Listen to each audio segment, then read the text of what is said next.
All right, guys. First off, it's Sunday.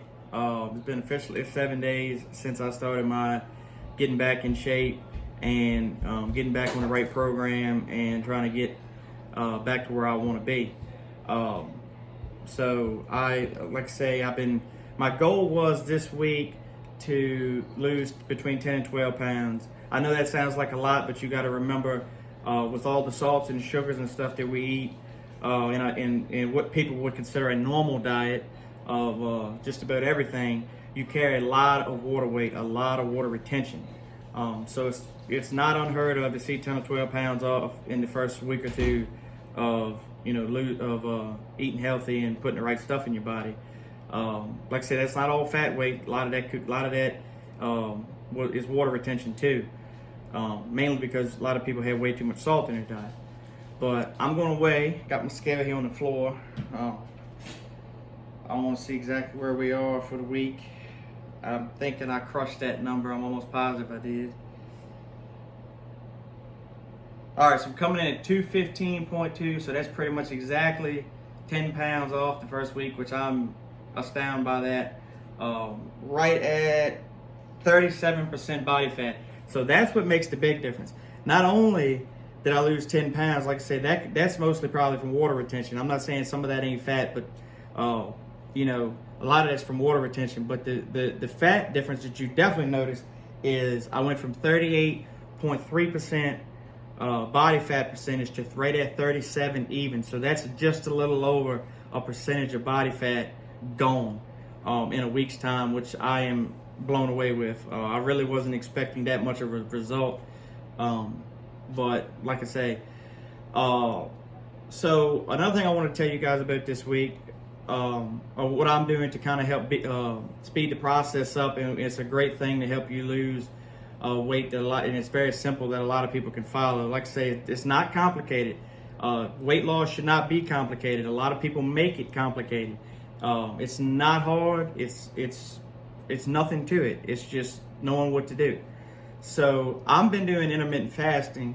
Of course, there's a lot of information on the internet about intermittent fasting. There's different fasts you can do, different time slots, different time frames. I mean, some people do it for, like I do the 8-16 method, but some people go 3 or 4 days at a time doing it. I don't, whatever floats your boat. I mean, there's several different ways you can do this.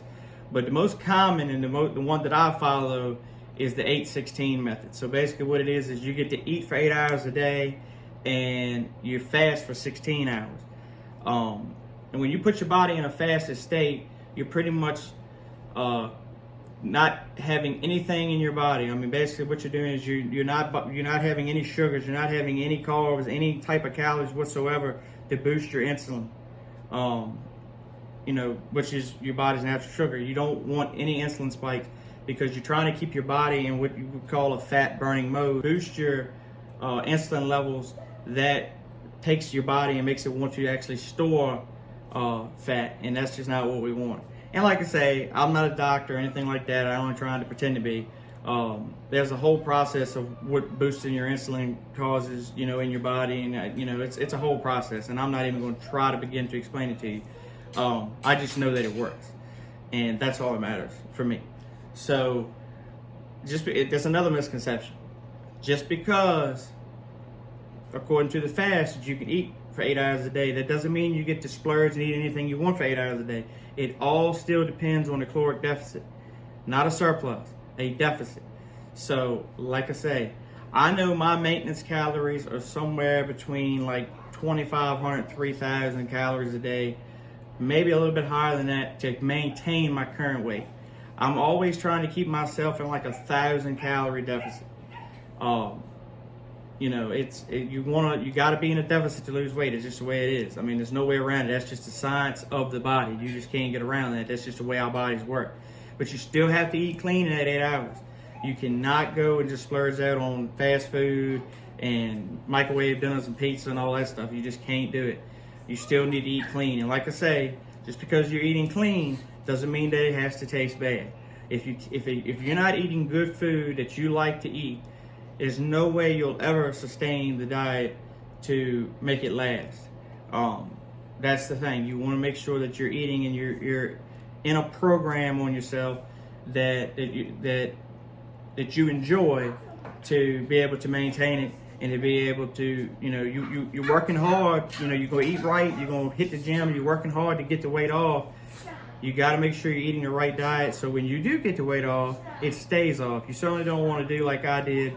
After my dad died, I kind of just had it in my mind that fitness just was on the back burner for me, and I let myself go. I was 181 pounds. I was in the best shape of my life, and I just started eating whatever I wanted to eat.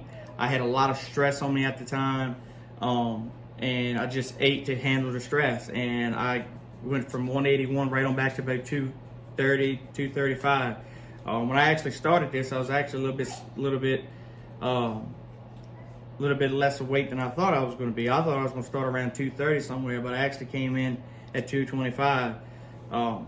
But that's the thing. You still got to eat clean in that 8 hours.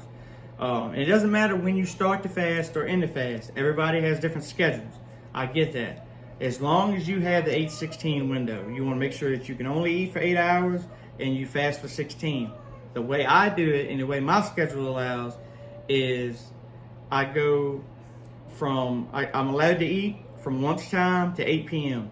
After 8 p.m., that's a hard cutoff. We're done after 8 p.m. I don't eat anything. And then I'm fasted from 8 p.m. all the way to lunchtime the next day, and that's my 16 hours. Like I say, that doesn't have to be your schedule. That's just the schedule that works for me. As long as you're in that 8-16 deficit, that's all that matters. Now, you can have some stuff while you're fasted, but it's very few items. Straight water, black coffee, no sugars, no Splenda, no additives, nothing like that in it. And what I prefer to drink, because I'm not a real big fan of water, I like something with a little bit of taste in it. I drink a lot of water, I do, but when you drink nothing but straight water every day, it gets to kind of be a drag. So what I've found and what I've researched in what I like to do is unsweet tea, unsweet black tea. Like I say, it's got so many antioxidants in it. It's just like coffee. It's got so many antioxidants in it that help your body. It like boosts your immune system. It helps with, keeping you safe from disease. It's whole studies that show that it helps decrease inflammation in your body. Everybody's body, especially if you're not eating correctly, naturally carries a little bit of inflammation in it. And like I say, none of that is good for your cardiovascular system. None of that's good for anything. So it actually has been proven and shown to help reduce inflammation in the body. And it's studies galore on this. And like I say, I'm not going to get into all that. Google will tell you everything. You can research some of this stuff on your own. All right, I'm going to show you how I make my tea. I had to edit this video. I'm new to this. I'm getting used to it. Anyway, here we go. So like I say, straight unsweet tea. You don't want any Splenda, none of that stuff, anything like that in it. You want just straight tea. And it doesn't have to be black tea. It can be green tea. It can be pretty much any type of tea. Actually, white tea has been found to actually target and actually help burn belly fat. Like I said, there's been studies out there everywhere. Doctors and stuff have stood behind it. Like I said, I'm not going to get into none of that. But anyway, the tea is what you want. So I've tried different ones. It's really no preference. But like I say, as long as it's an unsweet black tea, and like I said, it could be green, anything like that, whatever. As long as it's unsweet tea. So I go with, I don't know how you pronounce this, Lizani or Lizane or whatever. This is what I've tried. I've really liked it. It's really good. It's got a real good natural taste to it. You kind of get like a hint of like a sweet tea in it, but it's not sweet.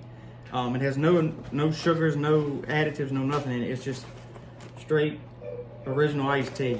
0 calories, zero everything on the nutrition label. So how I make mine, and I'll show you. I just got it. I take and I put it in a little Tupperware container. And just for the sake of this video, I've already put it in the microwave, but and I like mine kind of stout. So I take and put 4 tea bags in this little container. You see how I do it. Put it in the microwave for 6 minutes in water. And like I say, I like mine a little stout. So then I take my tea pitcher, take my tea pitcher. I don't use any tap water or anything like that. I go with, I'll slide this over so you guys can see it. I go with straight bottled water, spring water. I'll just fill this up. I think this is a gallon, or a little less than a gallon tea pitcher here. I'll fill this up to about 3/4 of the way full.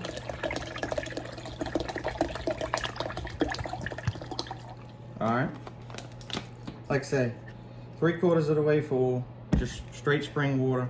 And like I said, this goes in the microwave for 6 minutes in water. I'll put 4 bags because I like mine kind of stout. You don't have to go that heavy with it. I just like mine, you know, with a little extra kick in it.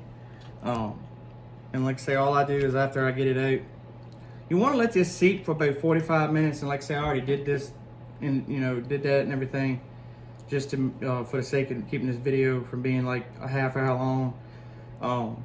But you put it in there for 6 minutes, you let it seat for about 45 minutes, and then I just drip my bags a little bit like that. Set them to the side. And then you just take your tea mixture. Like I say, no sugar, no nothing like that in it. And you go straight in your pitcher with it. Now we got some fresh brewed unsweet tea. Got my old pickle jar glass here. You ain't saving your pickle jars to drink out of after you get done eating your pickles out of them. You might not be from the northern neck. Pour me a glass in here. Yes, indeed.